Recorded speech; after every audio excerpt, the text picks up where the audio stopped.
Bonjour et bienvenue sur notre chaîne YouTube LVA Academy. Comme vous savez, LVA Academy est une chaîne éducative en ligne qui s'adresse à tous les élèves de la 7e année de base au baccalauréat, toutes les branches scientifiques et même littéraires. Pour bénéficier de toutes nos nouveautés, n'hésitez pas à vous abonner à notre chaîne et de partager toutes les nouveautés avec vos amis. Comme ça, ce sera bénéfique pour tout le monde. Aujourd'hui, on va s'adresser à nos élèves du baccalauréat, donc branche scientifique, cours estérification. Donc, l'estérification est une réaction entre un alcool et un acide. Elle conduit ou elle donne en tant que produit un ester et de l'eau suivant le schéma suivant.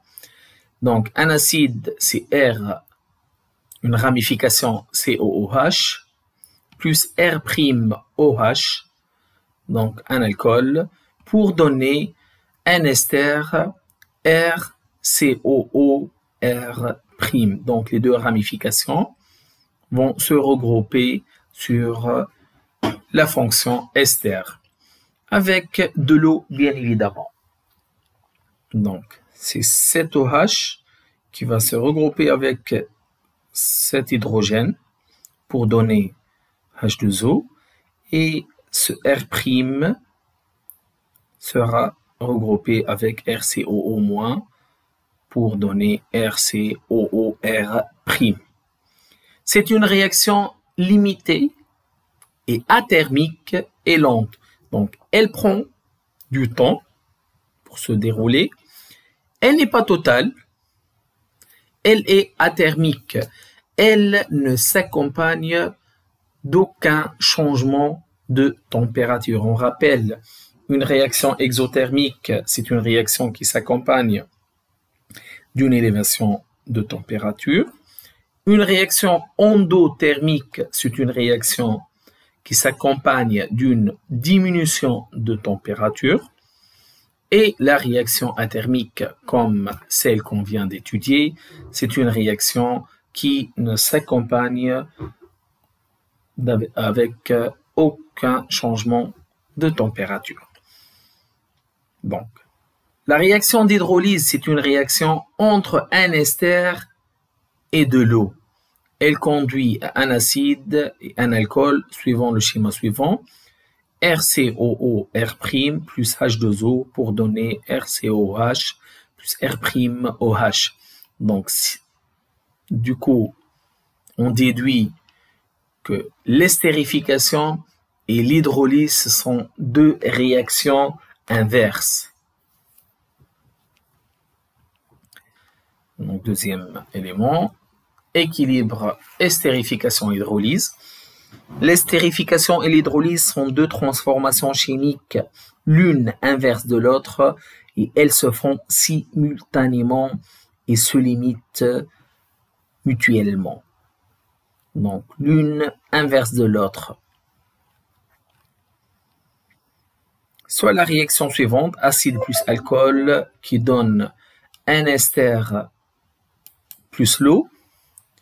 On associe bien évidemment aux concentrations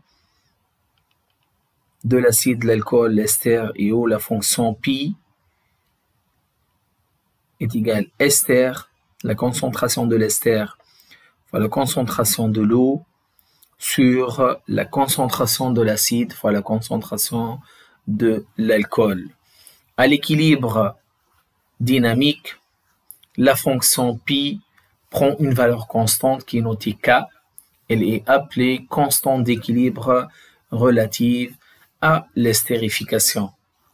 Donc, K estérification est égal pi équilibre dynamique, et la concentration de l'ester à l'équilibre fois la concentration de l'eau à l'équilibre sur la concentration de l'acide à l'équilibre fois la concentration de l'alcool à l'équilibre, bien sûr. Je pense ici, la flèche n'est pas si claire, mais c'est une double flèche, d'accord? Ne faites pas une confusion. C'est une flèche qui conduit vers l'estérification avec une flèche qui fait le sens inverse de l'hydrolyse. Alors, ester plus eau donne acide plus alcool, c'est l'hydrolyse. On associe la fonction concentration notée pi, définie donc par K hydrolyse, qui est la fonction de concentration pi hydrolyse à l'équilibre, relative à la réaction suivante, qui est la réaction d'hydrolyse. Donc, c'est la concentration de l'acide à l'équilibre fois la concentration de l'alcool à l'équilibre sur la concentration de l'ester fois la concentration de l'eau. En général, la fonction de concentration pi, c'est le produit des concentrations des produits ضارب تركيز المنتجات sur le produit, je veux dire, les concentrations des réactifs. Ça, c'est en général. Alors, remarque, K estérification fois K hydrolyse est égal à 1. Donc, K hydrolyse est l'inverse de K estérification et vice-versa. La concentration donc d'équilibre d'estérification est l'inverse de la concentration de concentration d'hydrolyse. On sait bien donc non pas seulement pour les réactions d'estérification et d'hydrolyse que la constante d'équilibre K ne dépend ni de la température, ni de la composition initiale, ni de la composition finale. Donc la réaction, c'est une réaction athermique, bien sûr. Donc il n'y a aucun changement si on apporte donc soit une augmentation ou une diminution à notre système chimique. Troisièmement, conditions d'évolution spontanée. On va prendre exemple estérification, soit la réaction d'estérification suivante, acide plus alcool, toujours ester plus eau en tant que produit. K est la constante d'équilibre. Un mélange avec une composition initiale, nombre d'acides 0, c'est N1. Nombre d'alcool, c'est N2, nombre d'alcool initial bien sûr, et nombre d'ester initial, et le N3, et N4, c'est le nombre d'eau initial. Alors, pi, c'est la concentration de l'ester fois la concentration de l'eau initiale sur la concentration de l'acide fois la concentration de l'alcool initial. Donc, c'est N3 fois N4 sur V, chacun sur V. Donc, ça fait V au carré sur N1 sur V fois N2 sur V. Donc, on simplifie par V au carré. On obtient N ester initial fois nombre de moles d'eau initial sur le nombre de l'alcool initial fois le nombre d'acides initial. Si cette fonction de concentration pi est inférieure à K, donc la réaction directe est possible spontanément. Donc on va se diriger vers l'estérification.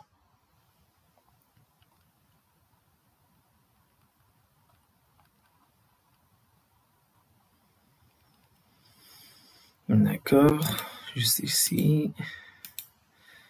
Donc, on doit ajouter et mentionner que pi, elle est inférieure à K pour avoir le sens direct. Alors, donc, le nombre de moles initial N1 et N2, N3 et N4, tant que la réaction va évoluer dans ce sens, donc, la quantité de matière des réactifs va diminuer, et la quantité de matière des produits va augmenter. Du coup, le nombre de moles à un temps quelconque de l'acide, c'est N1 moins X, et de l'alcool N2 moins X. Pour l'ester et pour l'eau, c'est N3 plus X, plus que ça va augmenter. Et ici, c'est N4 plus X mol. Donc, X, l'avancement, la quantité de matière qui disparaît du réactif et qui apparaît au produit, elle est comprise entre 0 et l'inf, la valeur inférieure entre N1 et N2. Donc, c'est la quantité de matière du réactif limitant, bien sûr. À l'équilibre dynamique, donc on a N3 plus XF fois N4 plus XF sur N1 moins XF fois N2 moins XF. Ça donne K, bien sûr. N'oubliez pas qu'on a simplifié par les volumes.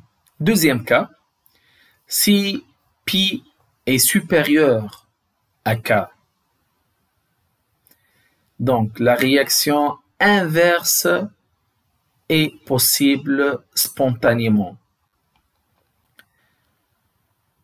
Voilà, donc le nombre de moles de l'ester et de l'eau va diminuer au cours du temps et le nombre de moles d'acide d'alcool va augmenter au cours du temps.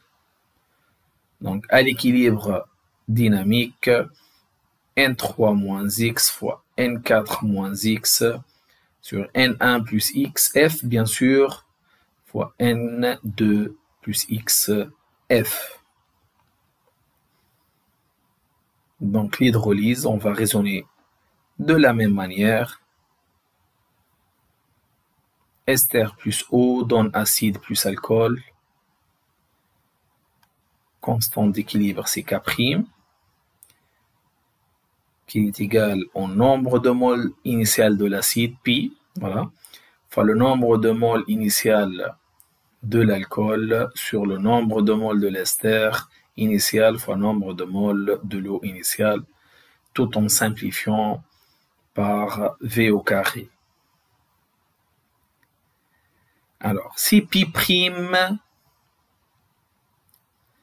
0 est inférieur à K', la réaction possible, c'est la réaction directe, bien sûr.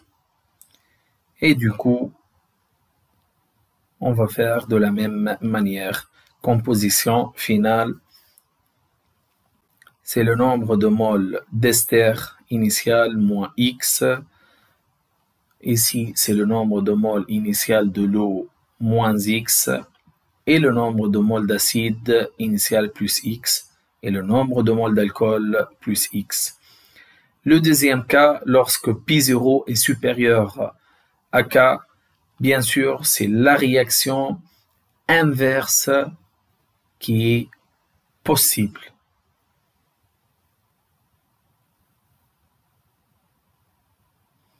Donc, nombre de moles d'acide initial au cours du temps. Donc, ça sera un nombre de moles d'acide initial moins X et nombre de moles d'alcool initial moins X et nombre de moles d'ester initial plus X plus nombre de moles, donc nombre de moles initial de l'eau plus X. Et la composition finale sera identique à la même démarche. Voici. Donc là, j'espère que le cours estérification hydrolyse donc était clair pour vous.